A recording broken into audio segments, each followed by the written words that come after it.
time I mount my opponent, he's gonna be like this, okay? Or he can be like that, by crossing his arms like this. So I will focus on the hand that's on top. And what I like to do, I like to control with 4 fingers over his hand and the thumb under. I focus on the hand. I don't focus on the wrist, I don't focus on his forearm, I focus on grabbing his hand.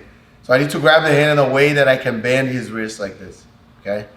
So once I'm here, I control, C grip, right on the hand, and I'll place my forearm right on the side of his triceps here. And what I'm gonna do, I'll deliver this hand, okay, to the outside hand right here. So I'll bring his hand like this.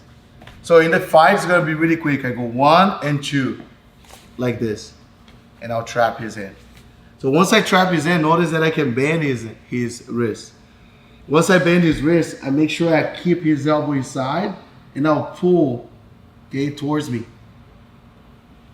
forcing my opponent to tap. Okay, one more time. So I go 1 and then 2, right? So you cannot keep this elbow open so that way he can escape, right? Make sure you close your elbow here, and then you keep pushing his hand outside, pulling his wrist towards you, okay? And his hand towards you. So I go like this. 1, 2, okay? Other side, I go step 1, step 2, okay? If you need to place your thumb over after you bend the wrist, you can do that as well. So let's say I grab the C grip, I control it here, I bring his hand. Once I grab here, I can do this.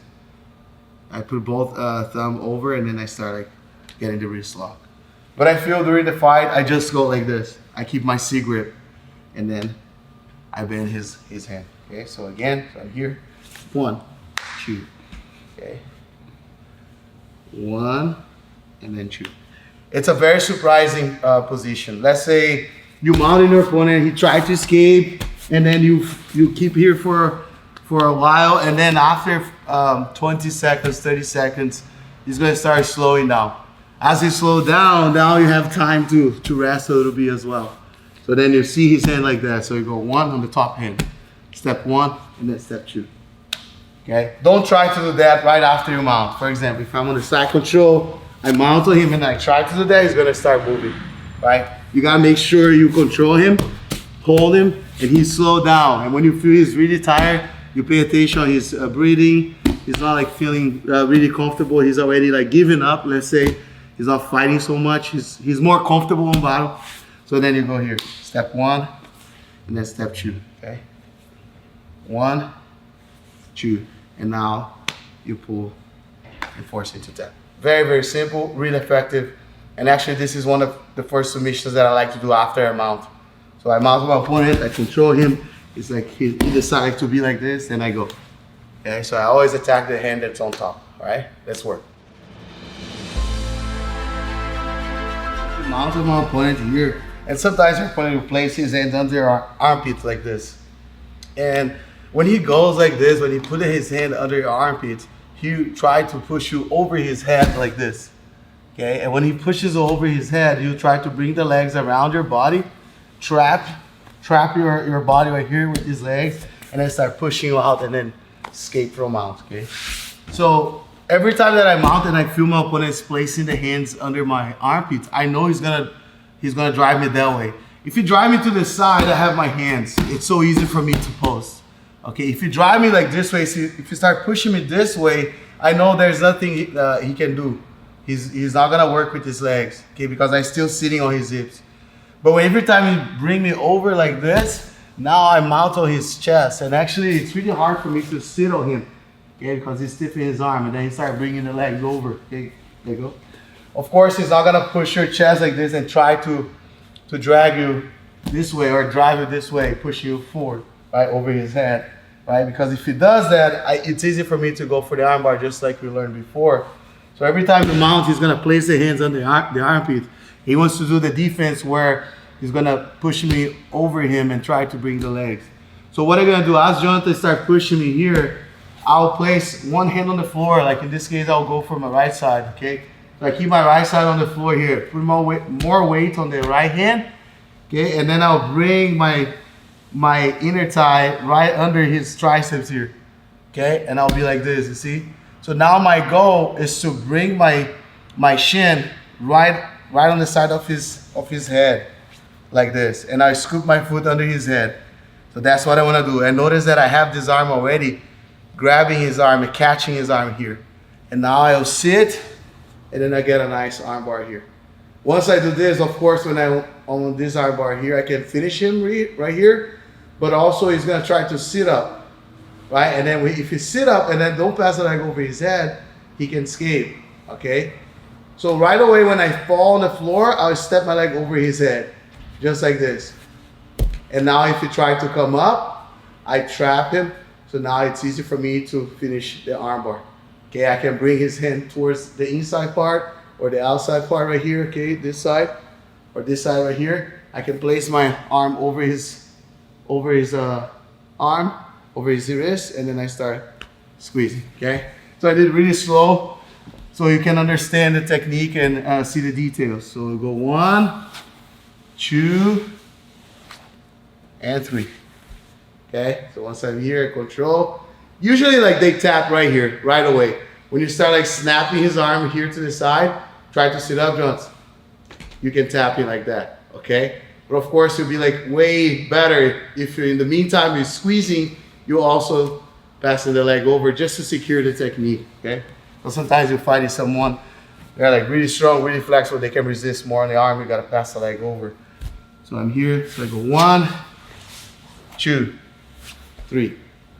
Grab the wrist, pass the leg over, finish the arm bar, okay? One more time. Step 1, you bring me over. Step 2, I pass my inner thigh right under here, see? And look how I'm gonna scoop my leg under, like this. And as I scoop, look how I catch his arm here. Okay, I don't grab like this, just like that. See, I got this position here. Just after I pass my foot under his head, I'll sit and then I'll keep my hips really close to his shoulder, bringing the pinky towards my chest right here, closing my elbows, and then get a nice arm bar. Or opening my elbow, my right elbow, pushing his arm really hard against the floor right here on this side, the empty spot. So get a really nice arm bar. If you try to sit up, In the meantime, I'll pass the leg over. I can pass the arm over, my armpit over his wrist, and then I have a nice arm bar here as well. Okay? So a little bit faster right now. Okay? So once you start to understand, you increase the speed. He goes 1, 2, 3, and then pass the leg over. Okay? So in the fight, usually the person grab right here, and you can tell like by the way the person is breathing, the person is prepared himself like to explode, right? And once he explodes to go, and then I go with the momentum and use like his strength in my favor, right? So now a nice arm bar here, okay? So slow again, so you push, 1, 2, 3. You see that I catch with my elbow here, okay? And then I start applying the arm bar. I can even start putting the pressure first here. In the meantime, I'm passing the leg over. If my opponent sit up, Jones, right here, and I'm too late, but I still with his arm extend, I may like finish him on the arm bar. On this case right now, I gotta turn his thumb like towards that way, and his pinky towards this way here against the leg. If you keep sitting, Jones, I'll pass my leg over. Once I pass the leg over, look, I have this arm bar here, which is really strong. Or I can turn with my forehead on the floor, change my side, the side of my hips. Now I have this arm bar here, okay? And then I get him right here, okay? This is, of course, like every time that I'm attacking, of course I can do that, but it's not all the time that will happen, but just so you can understand that your opponent can sit up really fast, so you can still like get in the arm bar, okay? So again, step 1, because when I get here, okay, he did a step 1 here, and I try to go back to mount. It's really hard because his arm is stiffened, right? If I try to go really like back there, bring your legs over, Jones. You bring the legs over, and that's when he starts escaping. Okay, of course, we can go with the hands inside like this, but in the fight is really fast. So at the moment that he push you up like this, when you try to go with the hand like this, he's gonna catch you. Like he's gonna pass the leg like this, okay? And you don't have time like to recover the mount position.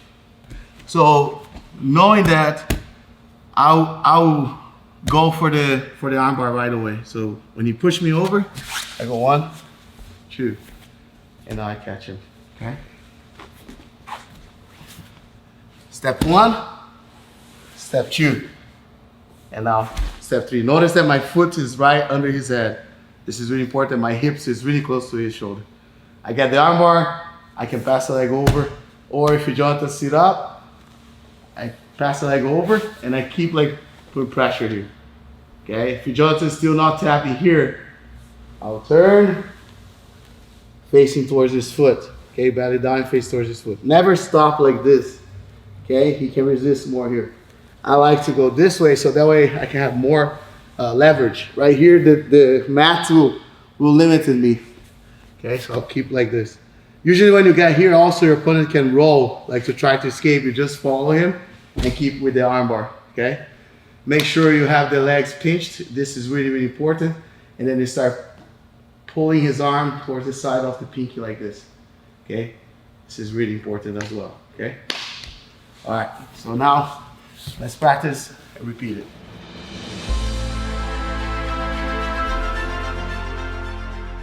All right now we're gonna do transitions from the submission. Every time you attack the submission, you gotta predict and know what your opponent can do in order to escape from the submission, okay? So I'll give you some examples here. You guys can watch the entire video. And of course, in the parts that you like to learn and do something, you can pause and then you can practice and then you go back again and watch and practice again. Okay, I'll show like pretty much a lot of variations. They give you an idea that every time you attack in a submission, you gotta understand that your opponent have a chance to escape. And you gotta do something else right after he's resisting the submission, okay? So I don't wanna insist it's just one thing, okay? So I gotta go for it. I gotta go 100% to try to finish my opponent, but I gotta understand that it's a fight. My opponent will always resisting and trying to escape. We're gonna start with the armbar. From the armbar, I need to understand every time that I'm attacking the armbar, I have transitions to omoplata or triangle. The armbar, triangle, and omoplata, I like to say they are the brothers, right? They are brothers. They're the 3 brothers, armbar, triangle, omoplata. They walk together. They always connect. It's really easy for you to make transitions from one to other one. So for example, if I go for a nice armbar, so I get right here, I place my knee close to his head, I got the S mount, I pass the leg over, and now I have the armbar here. Once I start stretching the arm of my opponent, sometimes my opponent can do a really good job on snapping his arm this way, okay, or turning his hand this way right here. He's offering me the thumb, not the pinky. He knows like if the pinky touches my chest, I have a good leverage here. So he'll turn like right away this way, and then start running away from me, okay? I cannot insist on the armbar here. All right, when he turns like this, I'll step my leg over his body right here. Now I push his hand close to my hips, and now I'll sit up, keeping my hips, and I have a nice omoplata. Okay, again. But just from the armbar again. I can set up any kind of armbars, right? But every time that I'm here, especially if he's holding his hand together, and I'm pulling him, and then from nowhere, from suddenly, right, like really fast, he's gonna turn, okay? So turn, and then he turns like this. Keep turning. I just place my foot this way, push his head against my leg, and then I'll sit up, grabbing his back. Now I have a nice omoplata. Okay, we already learned omoplata on this instructional and the armbar. We're not gonna go through all the details from the technique. I'm just showing you the variation. All right. Again, so face this thing here. If I'm here with Jonathan, again the armbar, he turn. Now I flex this way. He keeps sitting up. I'll sit up right here. All right. Right now, when I get the omoplata, my opponent can start standing up, like putting my back on the floor like this. And what I can do here, I can open my legs, and now look, I'll catch I'll pass my leg over his head right here. Okay? I'll open up and keep his head between my legs. Catching just the arm and head, and now I turn facing towards him. So I use my leg to turn facing towards him, and now I grab my shin, and I place my foot on his hips, escape my hips, and now I figure four. So now I have a nice triangle. So during the fight, that can happen. I go for the armbar, then he's gonna escape from the armbar, I set up the omoplata. Then he's gonna escape from the omoplata, I set up the triangle. And then from the triangle, I can go for the armbar again, and from the armbar, I can go to omoplata. So this drill is actually really good for you that is just starting jiu-jitsu, or if you are a blue belt or a purple belt, right? You want to have variations of submissions. It's a great way for you to drill. After you go for the armbar right here, he's gonna turn. You go for the omoplata. You sit up, he's gonna sit up. You go for a triangle. Once you get a triangle, right? Now you can go back to the armbar, just like we learned before. Once I get the armbar, I go back to the triangle again.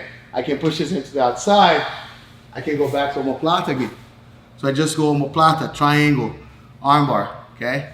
You sit up again. I go for the triangle here, okay? Once I get a triangle, face the camera. You want this turn on? Once I get a triangle here, okay, I can also, he starts standing up. Let's say I try to pull his head and start standing up. I can go for a nice armbar here. Okay, once I go the armbar, I can push the outside again and get the omoplata, and now I sit up. Okay, so just keep playing with that, and this will give different options, different attacks. Lay down. So there will be like different ways for me to attack the armbar. Okay, so right here I'm attacking the S-mount armbar. Right, 1, 2, I pass it, turn, I go right here. Okay. Once I'm here, he's gonna start standing up, right? And then I go for the triangle. Once I get a triangle, I can get an armbar. Once I get the armbar, I go back to the triangle. And then omoplata. Okay? And then let's say I get the omoplata here, we roll forward. You start rolling forward like this. I end up on top of him, and now I can make transition to mount again. Right? Now I can start all over again. I go armbar, omoplata, triangle, triangle, armbar, armbar, omoplata. Just keep variating like that. And that will be like a nice flow drill, right? So now when I go to armbar, Jontas will turn faster, okay, Jontas? So I go in here. So as soon as I go to armbar, he starts turning fast. Now, get the omoplata. That happens a lot, especially no-gi is very slippery, okay? I can do armbar, omoplata, sitting up, Jontas will roll. Okay, now, underhook his arm, mount again. And now I go to the other side. He turn, omoplata, sit up. Go to omoplata, he's gonna turn. And now, hug his head, underhook his arm, mount again. So you just keep variating like that. With those variations and those transitions, that will really help you during the fight. Because every time you're attacking, you gotta understand that your opponent will be ready to escape. If I wanna prevent my opponent of turning, like while I'm going to the armbar, you start turning, go start turning. Just I'm gonna start grabbing his biceps here, controlling close to my groin. And if you try to turn, just it's really hard for him to turn right now. Okay? Try to link your hands together. He's gonna try to grab the hands together. He can do that. And I go back here again. Now I start breaking his grip, or I can use my foot, kicking his leg, kicking his arm, and then I get the armbar here. And don't forget, every time you're stretching the arm, he can turn. My goal is to not let him turn, okay? But it can happen. So try to turn right now, Jontas. If I grab his wrist and I don't allow my opponent to turn his hand this way, he's not gonna escape. If his hand's like this, escape, Jontas. You feel pretty comfortable to escape. Go back. But if I grab his wrist and maintain his pinky down, try to turn, Jontas. It's really hard for him to turn. In the meantime, I start applying the armbar, you tap, he'll give up. But if I'm too late to start turning here, I grab his biceps. Okay, try to turn, Jontas.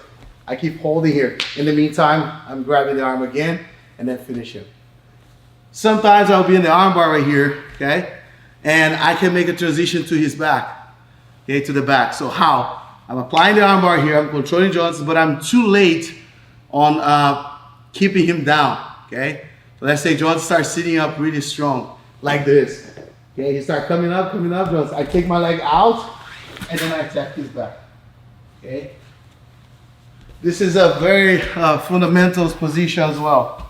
You gotta understand when you are on the armbar right here. Okay, controlling your opponent. When you start sitting up like this, you can take your leg out and take his back. And that's a great transition to the back and start choking him out. Okay? Because the difference is the technique, the leverage, but also you gotta understand sometimes your opponent is a little bit stronger than you. Even if you guys are the same weight, okay, some people that are stronger than the others. So you gotta understand that it's not every single time that you're gonna get like a perfect position to force your opponent to tap. So when you are here in this situation, for example, the armbar, you gotta understand that from the armbar, I can set up the triangle just like we learned before, right? If I cannot break his grip. Or if I'm breaking his grip, he's ready like to turn Jones. He start turning like this, then I go for omoplata. See how I wipe my leg here? And even the omoplata here, I can start going back to armbar. I pass my leg inside here, like this, and I start going to armbar. This is a little bit more advanced, but most likely gonna work to get the omoplata here again. And when I got the omoplata, you gotta understand what my opponent can do after I get the omoplata. Okay, from the armbar I get the omoplata. So now what he can do here, okay? Two simple things. One is rolling forward, just like we learned before. And two is putting my back on the floor, like posture up like this. Okay? Like force me to be this way here. So now I open my legs, catch his head, turn, pull his arms to me, figure four, pull his head down, face the camera. I start pulling his head down here, turning his head towards my leg, and then finish it. Okay? So when you are in omoplata, actually there'll be three things your opponent will do, like three simple things. And when you are in the beginning of training, your struggle is not understanding what your opponent will do. And that's the difference between a white belt from a black belt. So the black belt, he passed through this situation so many times that he recognized and he predicted what the opponent will do when he started applying the submission or this position or any technique. Okay, you gotta be like 2-3 steps ahead. One, my opponent will roll Jontas. I know he's gonna roll. If he rolls and I don't do anything, he's gonna come up on top of me, and then I'll end up like losing the position. Okay, so as Jontas roll, I'll stop him, and then start getting the mount again, or I can even go to omoplata again. I trap his arm here, face outside, roll, and underhook his arm, just like we learned before. Okay, so that's the first thing you do in omoplata. The second thing he'll do from the omoplata, okay, he'll try to posture up, right? You posture up, and then I start catching the head, okay?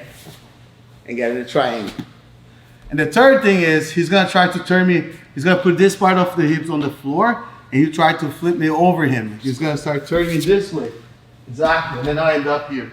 Once I end up here, if his arm is still inside, I can still apply the omoplata. I face outside, trap his forearm with my body and leg, and roll. And once I roll, I catch him again in omoplata. Then we can start like escaping the hips, trapping his shoulder, forcing to tap, or putting him back on the floor, and then I force him to tap right here, okay? So you see there'll be like three things he's gonna do. Three basic things in the beginning, right? Also, he can stand up, right? But this is like a little bit different, it's gonna be more advanced. But for now, we're gonna work on forward roll, turning towards you, or leaning back, right? Okay, so if you draw us to stand up Jonas right here, and I start applying the triangle on him, okay? He stand up, I can underhook his leg, and I can still squeeze him, and then he'll tap him out right here. Or I can pass my leg over, and I tap him out like this. I can actually have this arm here, okay? I can go back to the triangle or force the omoplata again. When you stand up on the omoplata, it's easy for Jontas to escape, to pull the arm out and escape, okay? So it's very important when you get the omoplata, if you stand up, you trap his arm pushing like this, okay? You're forcing like this. All right, and then what you can do here is to making this hook like this. It's a little bit more advanced, but you put the hook here. For now, just work on that. And now I start stretching my leg. forcing to tap. That's one thing you can do as well. Or even sometimes, keep your knees on the floor, Jones. You hear and your opponent will stand up this leg. Stand up your leg like this, and then you can scoop your foot here. Especially guys that are flexible and longer legs, it's pretty easy for you to do that. Now it'll be 90 degrees from here, and then you start forcing to tap, okay? I didn't teach this on the instructional, because this is a little bit more advanced, but I just open up your mind. I just make sure you understand every time I attack a submission, there'll be reactions, because your opponent at the end of the day, he doesn't want to tap fast. He doesn't want to tap easy.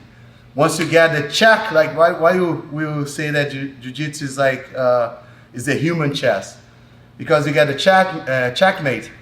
Say checkmate, I got you in the submission. Now the person will start like brainstorming ways like to be safe, right? To save the king, right? So once he taps, the game is over, right? So he doesn't want to have the game over. Like he wants to keep fighting till the end. So every time you get a submission, make sure you tighten it up. You don't need to be mean as well, right? Especially when you're training, you don't want to like snap people's arm and things like that. For example, if I'm rolling with a white belt or a blue belt or even like a purple belt or people that I know that I can flow and work in my jiu-jitsu, if I apply a submission, right? And sometimes people, they resist a lot. Let's say I stretch Jonathan's arm right here, and Jonathan's not tapping. He's not gonna tap, but he's doing his effort to escape. Go, Jonathan, try to escape. He's not gonna tap. I just control, and I keep looking to my friend, my teammate, right? It's just training. And I'll go little by little, and then I tap him out. You don't need to like, oh, he's not tapping, let me break his arm. So that's not the goal, okay? So you need to understand that you have complete control of the situation, okay? And he needs to understand that as well. And I don't know why some people, they don't like to tap, like when the arm is already here, okay? Of course, if there is some situation where you're fighting for some reason, like you're fighting for big prize money, you're fighting for world's final, is your dream, it's different, you know. But if it's just a training, you know, why are you gonna, you know, like your arm is about to snap, and why you're not gonna tap, okay? So it's really dangerous. Just be careful. And for you, the person that's attacking the arm, make sure you control and just like go little by little, and then the person will tap. Okay, or even you can make transition yourself. You know already, get the person. When I'm rolling with white belts or blue belts or purple belts, or people who doesn't like to tap so fast, I got here, okay, I turn their thumb like on purpose. So they turn, and then I go for a different submission. Right, I go for the omoplata. Right, and then after I get the omoplata, then they feel, oh, I escaped from the armbar, you know? And now they're gonna try to roll from the omoplata. Right, go, roll, and then I roll together, like we learned before, and now I'm here on him. Oh, and now he starts turning toward me, face to me, Jones. I forget to underhook his arm. He starts facing to me, I open, and I catch him in the triangle. And I guarantee you, once you catch the neck, it's really hard for the person to resist, because once you catch the neck, either the person tap or nap. Okay, they'll sleep if they don't tap. It's really hard to resist this. All right, and then you go back to the omoplata or armbar. Okay. So do you remember that we learned this omoplata here, where we mount and then we turn like this. From here, there's a lot of variations as well. And then we set up the omoplata from here. Okay, and then now I'm about like to submit Jonathan. But let's say Jonathan's turtle Jonathan, and then he start turning me towards him, like put his hips on the floor and turn me to the other side, just like this. Look, I can open my leg. See my leg work like this. I can open my leg and mount to him again. Okay, and now I'm here, look, mount to him.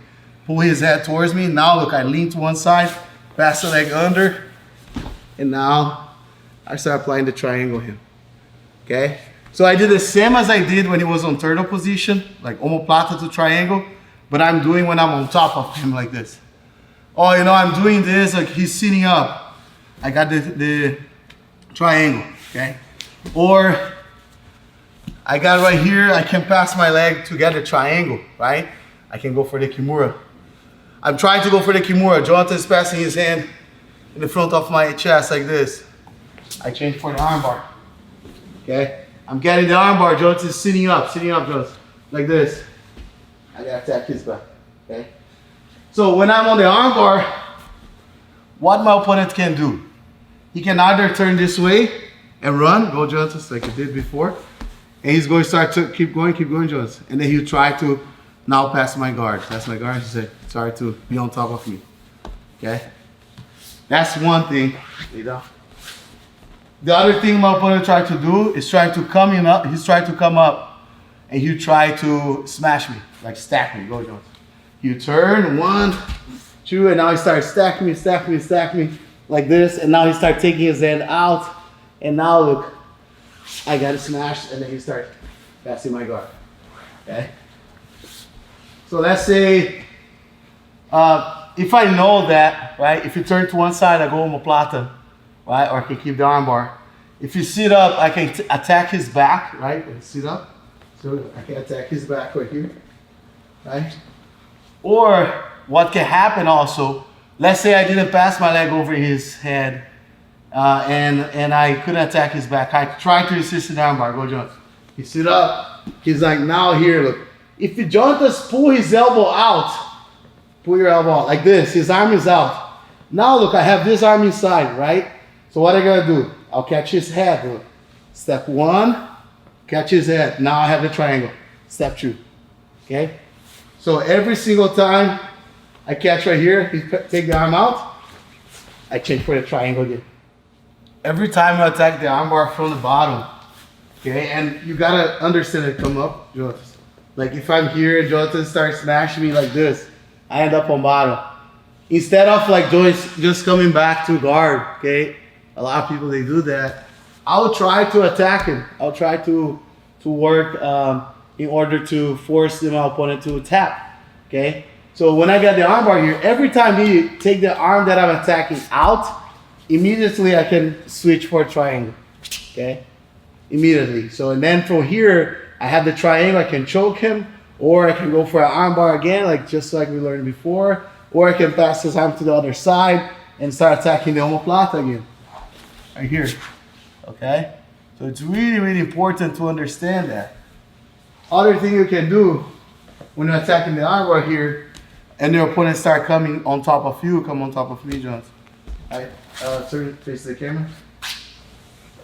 Other thing I can do is to push his arm out. Like when you start bringing the hand out, the arm out here, like this, I push his arm this way. And now I can start attacking the omoplata, okay, from here.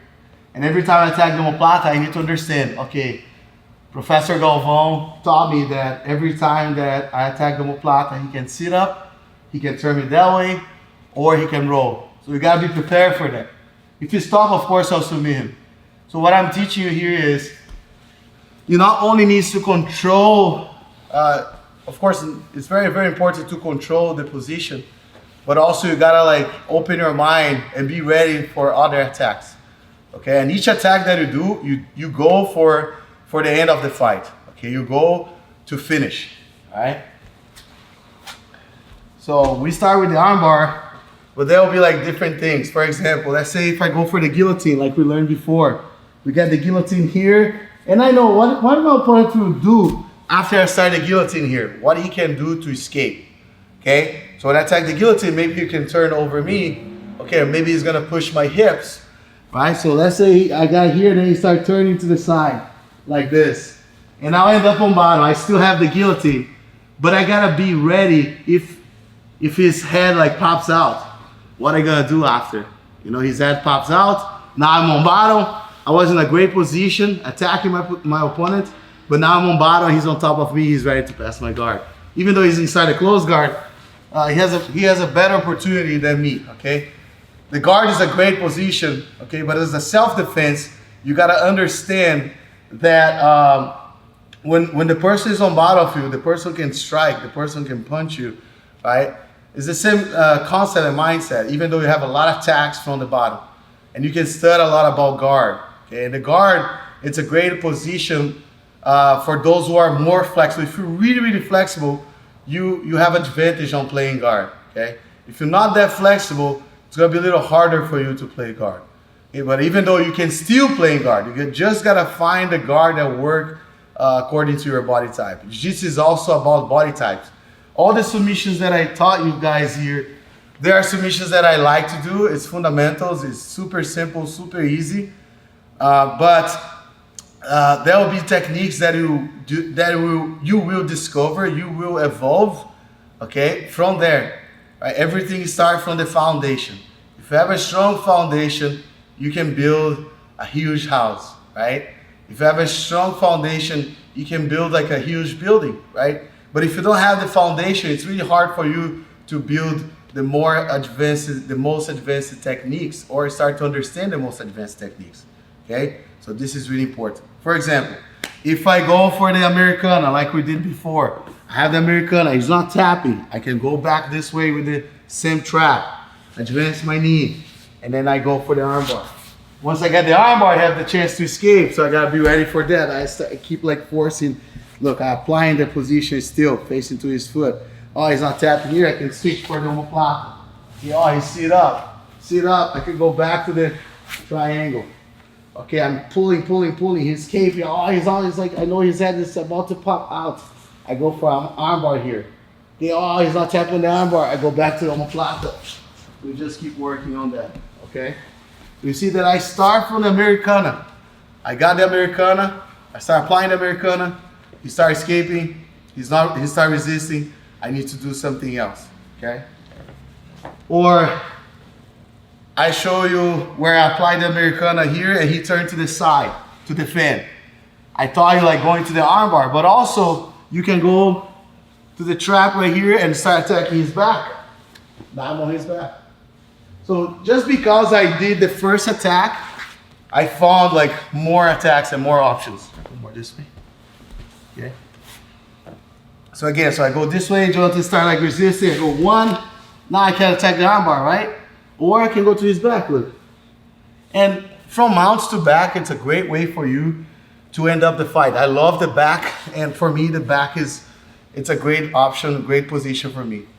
When I mount on my opponent, it's pretty much like when you're playing chess, right? You have the queen and the king, right? In my opinion, the mount is the queen, right? It's an important piece, right? It's good, right? When you're playing chess. And you're already like killing the queen, right? You already killed the queen, so now you have only the king. And the king for me is the back. So once I take the back, I control my opponent, I can give him it's easier for me to do a checkmate, okay? Of course, the checkmate can be done from the beginning of the game. That's great in Jiu-Jitsu. From the beginning of the game, you make like 2-3 moves, and then you checkmate, okay? Or you do like 2 moves, checkmate. You can do a fly armbar, you can do like a fly triangle, right? You can do so many things. You have so many options. You can pull guard and go for armbar right away, and you can tap out your opponent in 5 seconds, in 10 seconds, right?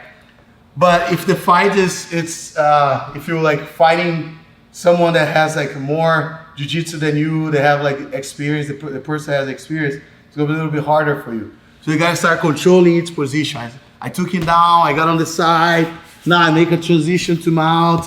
Once I mount on him, I establish the mount right here. Once I establish the mount, now my opponent will try to push me this way. I have the option to attack the arm. Once I attack the arm, he sit up. Sit up, he sit up, I pass the leg over, he keeps sitting up. He keeps sitting up. I turn towards him. I get right here, so I'm trying to the checkmate. Oh, he linked the hands together, grab the hands together here. He's really strong. I cannot break his grip. This is a little bit more advanced, just to open your mind as well. I can sit up, grab his back, kick my leg out, and start attacking his back right here. Once I attack his back, now checkmate. I can start choking him up. Okay, but understand that the variations are there. It's really important, okay, to know and recognize that. And pay attention to the way your opponent breathes as well. Okay, recognize and understand and feel if he's tired or not. Okay, feel if he's like breathing heavily or if he's not. Okay, so you gotta understand that as well. And look at your opponent and see if he's frustrated. You know, like sometimes he tried to escape from mount, you have a good control, and then he start getting frustrated, you know, and that's when you catch your opponent. When your opponent start getting frustrated, that means like he's thinking about giving up, okay? So that's how I fight, that's how I see the fight, okay? I'm just trying to translate this to you, okay? The feelings of the fight every time you are in a certain position. And in the fight, it's more about feeling. It's not about what you see. It's about feeling. Okay, so let's say when I go for the Americana here, I feel that my thumb under is not very comfortable for me, so I put my thumb over. So it's not because I see this, it's because I feel that's not comfortable for me. Okay, so I'm going to the submission. I feel that his shoulder, it's about to get hurt. So I'm just feeling here. Okay, and I go slow. If I go really fast, I can hurt him. All right. So I got a nice choke. I feel that the choke is not that deep. Let's say I got a nice choke here. I'm choking my opponent, and I feel like that. I feel okay that my arm is around his jaw, and I'm squeezing, and he's breathing. He's not tapping. Because you feel that your arm is squeezing the jaw right here, the front of his chin. It's not gonna work. But then if I lift his head, now my forearm is under his neck. Okay, so now I can feel that my forearm is on his neck, so it's easier for him to tap. So I feel and I can listen like he's breathing. Like his breathing is like heavy, and he starts snoring, and I know he's gonna tap. Okay, because what you don't want to do when you fight is to waste your energy, okay? Especially when you apply a submission and the submission is not in the proper way that's supposed to be. If you don't have that feeling, you're going to end up like spending a lot of energy and you end up losing the position. Once you lose the position, you can get frustrated, right? That happens a lot as well for you that attack. You cannot get frustrated every time you lose the technique, okay? You just got to understand and recognize that you can reset and start over again. But you don't want to spend energy in a way like, for example, if I go for the armbar here and I go for the nice armbar, but I'm too far, my hips are too far from his arm. And even if I stretch his arm here, if I don't feel that I have my hips really close to his shoulder, I would spend a lot of energy here. I'm like, why he's not tapping? Oh, I'm just pulling super hard and he's not tapping. And he's actually just chilling there. He's not feeling the arm because I didn't trap his arm. I trapped his forearm. So the arm bar, I must trap his arm, okay, not the forearm. So I trap his arm, and now look, I have a really good submission. I don't spend too much energy here. But every time you spend energy in the wrong position, you can get tired. And let's say Jonathan will go and escape Jonathan. He escaped the arm, he come on top of me. And once he come on top, I can maybe attack the triangle, but I'm already tired. I try to attack the triangle, he goes away from me, he escapes. Now I'm on bottom and I'm super exhausted, super tired.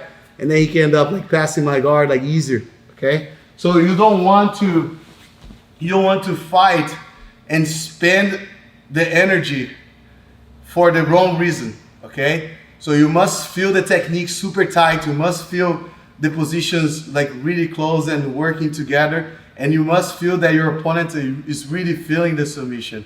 So try to use all your senses, like not only seeing the position, but also you gotta listen, like his breathing, the way he's breathing, right? You also you look at him and you see like frustration. You feel like he's feeling pain, like by the way he's like expressing himself, right? So you gotta understand that as well. So keep that in mind.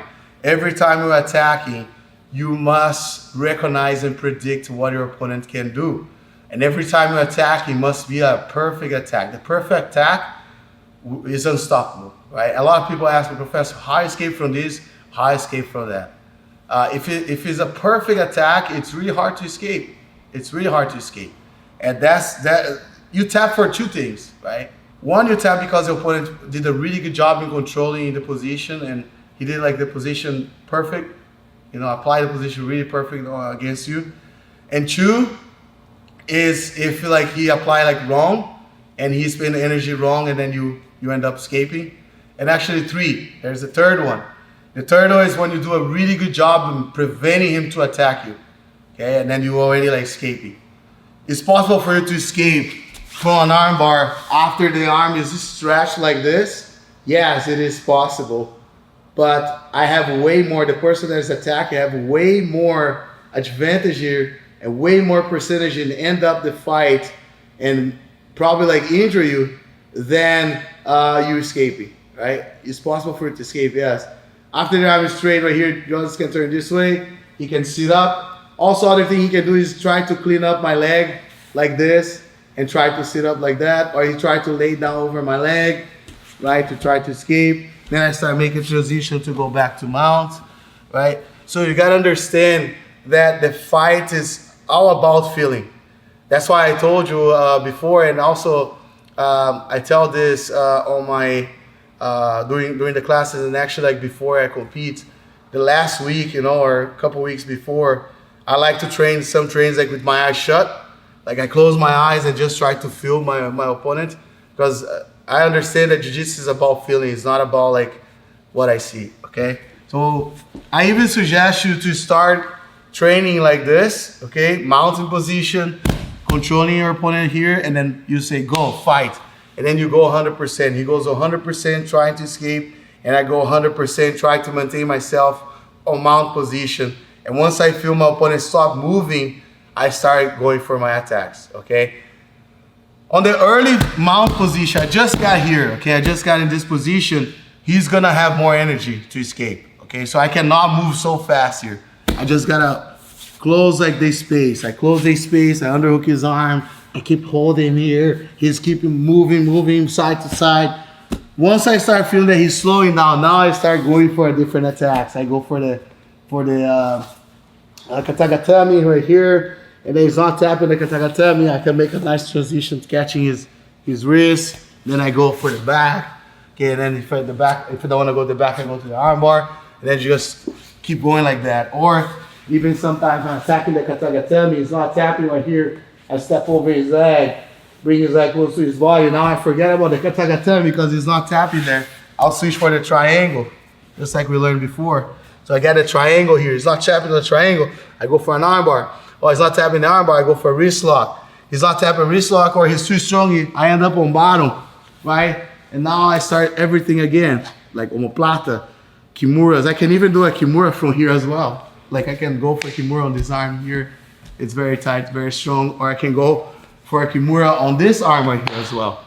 I can start applying the kimura here and finishing right here. Or I can go for the omoplata and just like keep moving over and over. And always forward, right? Why I taught you in this instructional, why I show you transition from mount to back? Because that's the position that I want to be, okay? I either gonna fight to be mounted on my opponent, or I'll fight to be on his back. As long as I can, those are the greatest position of complete domination, right? In this case, as a self-defense, look, I can strike him. I can not only attack submissions, he can do nothing on me, right? It's really hard for him to strike me here, okay? And if I attack his back and I'm on top of him like this, look, it's even worse. I can strike him, not only strike him, but also I can go for chokes, okay? So with that in your mind, if you think about that as a self-defense, you understand jiu-jitsu better, okay? Why the mount position and the back position, perfect mount position, a perfect back position in the jiu-jitsu tournaments is 4 points, okay? And this is the most amount of points I can give to you in a single position, okay? Either mount or back is 4 points. Why? Because it's a complete domination. You're really close to end up the fight. You have so many options here. Your opponent doesn't have too much options. Especially no-gi, pretty much Jonathan's, there's not so much things that he can do in order to finish the fight from here. Okay, Jonathan maybe can hug my head like this, you know, but it's really hard for him to choke me. Like, let's say if he goes here for a choke, I can go for an armbar, right? There's nothing like he can do pretty much. The only thing he can do is like trying to escape and keep me between his legs. Once I'm in between his legs, it's easier for him to attack me, okay? Once you get this position here, of course, you can undo the mount and go for a side control and stay here again. As long as you're not inside his legs. But it's kind of like I'm stepping back. I'm moving backwards, and I don't want to move backwards. I want to move forward. The fight starts standing, right? The fight starts standing. I can do two things when I'm standing. I can either pull guard, okay? Sit and start working from here in jiu-jitsu as a sport, okay? Or I can take him down. I can go for a double leg and take him down and put him on the floor. If you say, okay, as a self-defense, if I think about like self-defense right now, if I need to defend myself, I can pull guard. Yes, I can pull guard here, but I'm not gonna fight like this. He can strike me, he can kick me, he can knee me, right? I need to play guard like more like this. Who has more advantage here in this situation? The person on top has more advantage. Let's say both of us, we know how to fight, we know jiu-jitsu. Of course, the person on top will always have more advantage, okay? If I have a great attacks from the bottom, yes, I have a certain advantage here. But if you put strikes, right? If you put like punches and kicks in this fight, the person on top will have more advantage, you know? It's the same concept like when you are fighting jiu-jitsu. You know, it's pretty much the same. Not that you cannot play on bottom. You can play on bottom. There are like great fighters, they play only on bottom. They don't play much on top. But like when the level goes up and up until you get the black belt, usually depends of your weight division as well, like rooster weights or lightweights or heavyweights. Heavyweights, they intend to be more on top. They like to be more on top. And usually those who get on top have like more advantage. But the lightweight division, because they're more flexible, like rooster weights, those who are on bottom, they have more advantage because the person on top doesn't have too much weight to control the fight, right? But in a self-defense situation, right? Let's say you see like you watch MMA and then you see that people that doesn't have much skills of jiu-jitsu, or maybe they're just wrestler, they don't know how to like scramble or do like submissions, such like arm bars, kimuras, things like that. Sometimes they have more advantage when they're on top than when they're on bottom. And most of the grappling fights, will teach you to give your back when you are in danger. For example, in jiu-jitsu, when I pass the guard, okay, my opponent will push me to bring me back inside in between his legs. Because this is like as a self-defense, it's better for him to protect himself. Jiu-jitsu is a self-defense fight, okay? But in wrestling, every time I got on the side, what he needs to do, he needs to turn his back. As a self-defense, this is not great for me. This is not good. Because I can strike him right now, I can choke him. Right? But in wrestling, there's no chokes, there's no submissions. It's all about pain. It's a great sport, it's a great fight, but it's more like the standing up game of jiu-jitsu, right? In judo, it's the same thing. They fight standing. Every time they get on the side of the opponent will try to turn the back in order to defend. If you came from a judo or wrestling background, in jiu-jitsu it's not so good for you to keep turning your back. The last thing you gotta do is turn your back. And like I say, turning your back is pretty much like you giving the king of the chess table game to your opponent. All right, so you don't want to give the king. You want to keep like you. Maybe he got on the side, right? He's attacking. He's almost getting the checkmate. So now he killed the queen. So he's on top of you, right? And the queen is a really important piece, right, in the chess table. Now once you go here, it's pretty much like he almost catches. He's like checkmate. He didn't force you to quit, but you need to do like harder moves to protect yourself, right? So just think about that. There'll be more transitions here, right? For example, when I go for the wrist lock, oh, he's not tapping here. He's really flexible, right? I can easily like go with my knee over, ass mount, and go for a nice armbar right here, okay?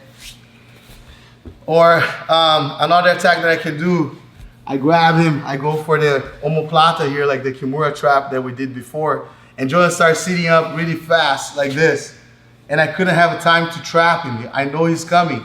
So what I'm gonna do, I will pass his leg over his head, like immediately, and then I will fall. So now I have a nice triangle, okay? So every time I'm attacking, right, especially in mount position, right now we're not focusing in working on heel hooks and things like that because you're mounted on your opponent, okay, right here.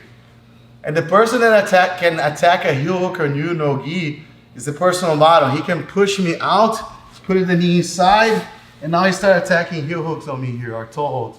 So this is dangerous, all right? So you just gotta be careful with that, okay? If that happens, immediately you gotta start like kicking your leg out and running away from your opponent, okay? If he's doing that. But if you have a good mount, you will work to never let your opponent recover the guard like this, okay? Offering the leg like that to your opponent is pretty dangerous. I told you like you can turn and kick, but sometimes this can be too late, all right? There will be like different ways for you to defend from this. And this instruction is only about mount. Jiu-Jitsu has so many techniques. We're gonna be working with other techniques. I just show you like a couple variations here. Hopefully this will help. I believe this will help your Jiu-Jitsu game, your understanding of the fight. It's really, really important to understand and recognize the moves of your opponent, all right? So when I mount, I need to know what he's gonna do. There's like 4 ways he can take me out of mount, right? He can turn me to one side, to the other side, overhead, or he can sit up. If he sit up, it's harder for him to throw me this way. So pretty much it's this side's right here, okay? So I gotta be ready for that. So, and then we work in all that. So every time you mount it, don't forget that you have like different ways for you to mount. This is the classic mount, right? This is the sprawl mount, right? This is the cross leg mount. Then you gotta control the upper body, like grabbing the head, leaning to one side, right? You gotta like underhook one arm, or you can underhook both arms, and then you work from here. Okay, so also here, like underhooking both arms, you can start attacking a good ass mount armbar, right? So you see, like as the techniques get more advanced, in the beginning, we learn like simple stuff in this instructional. We work like little by little. We work like the position that I teach to my brand new white belts, brand new fighters, so you can understand like how the mechanics and the leverage of the technique works. And then we go through like a little bit more advanced, I would say like not advanced, but fundamentals technique, fundamentals ways that how you control the fight and how you apply the technique and how you apply the leverage in order to make your opponent tap. So after you understand that, okay, about the transition, especially the armbar, omoplata and triangles, you gotta understand that all work together. This is such a fundamental submission, especially when you're attacking from mount. You will train and practice with your teammates specific sparring. You can do like 3-minute rounds, top and bottom. So that way you recognize the moves of your teammates. It's very important for you to roll with people who already know Jiu-Jitsu as well, okay? As a white belt, don't just train with white belts the whole time. Sometimes you gotta train a little bit with blue belts, a little bit with the purple belts, and even with the black belts. And a lot of people, they're scared to train the black belts because they say, oh, you know, the black belt will kill me. No, it's not like that. Jiu-Jitsu is a gentle art, and actually when you work with a black belt, when you train with a black belt as a white belt, you're gonna start understanding and recognize how the black belt apply the techniques on you. And also, like I say, Jiu-Jitsu is about feeling, and most of the time, it's not about what you see, right? When you watch someone teaching the class for you, but it's about how you feel. And every time you have an opportunity to feel, hopefully you had the opportunity to feel like how I apply each technique on Jonathan's right here. But because we don't have this access right now, I try to explain as much as I could. I give my best here for you in order to make you understand and bring that feeling while you learn the technique, okay? So it's really, really important. And having the specific sparring, you will start recognize your mistakes. You start seeing your mistakes. And in Jiu-Jitsu, you gotta be open mind, okay? Every time you see a mistake, you gotta fix it, and you gotta be humble, and then you gotta go and recognize it, and then you gotta fix it right away. Otherwise, you're gonna commit the same mistake over and over. So when I start a specific sparring, let's say Jonathan is putting the elbow inside, and then he escaped from mount. Like, go fight. And then he escaped. I'm like, I start again. Okay, what was my mistake? I let him put the elbow inside. Okay, put the elbow inside again. We start the fight, and then I pull. Right, now he cannot do that anymore. But now he did something else, right? He escaped. And I made a mistake, and then I need to think, okay, so Professor Galvão told me that I need to underhook the arm and grab the head and twist him. I can trap his leg like this. Oh, let me do like that right now and see. and then you try from here. So more you practice the situation, especially mount position, we work on mount attacks, and also we work on mount defenses. You will start getting better and better from that situation. The specific sparring is such an important part of your jiu-jitsu journey, okay? If you just think about rolling, you're never gonna improve in a way to defend the attacks. For example, if you practice mount from bottom, you're never gonna know, like recognize the attacks from your opponent when he mounts on you. Because maybe you have a good guard and nobody passed your guard and you never be in a bad position, right? Of course, your intention is to not get there, but it's very important, like when that situation comes, when that situation happens, you know what to do, you know what your opponent will do, and you know how to breathe, you know how to recover it. You have a good conditioning from the situation. So take advantage of training, right? Have a good teammate, have a good training partner. You guys can learn together and progress with this instructional. Do like sets of 3 minute round, 3 minute sets, like 3 minute rounds, 3 minutes on top, 3 minutes on bottom, and then you rest 3 minutes, and then you go again, 3 minutes on top, 3 minutes on bottom, then you rest 3 minutes, and then you go again, 3 minutes on top, 3 minutes on bottom, and then you rest 3 minutes. So keep practicing this over and over, over and over. So you can do rounds of 3 minutes, right? And then you have 10 rounds of 3 minutes. So there'll be like 5 rounds on bottom, 5 rounds on top. So you can do like only top first, then bottom later, or you can do like 1 on top, 1 on bottom. So just be creative in your training. And shorter you put the amount of time, more explosive will be the training. You can do like also 30 seconds goals, 45 seconds goals, 1 minute goals. So that will help you. Up to 1.5 minutes will be explosion. More than 1.5 minutes will be more pace and resistance. Okay, so just think about that. You can do like 8 rounds of 45 seconds, top and bottom, right? 45 seconds on top, 45 seconds on bottom.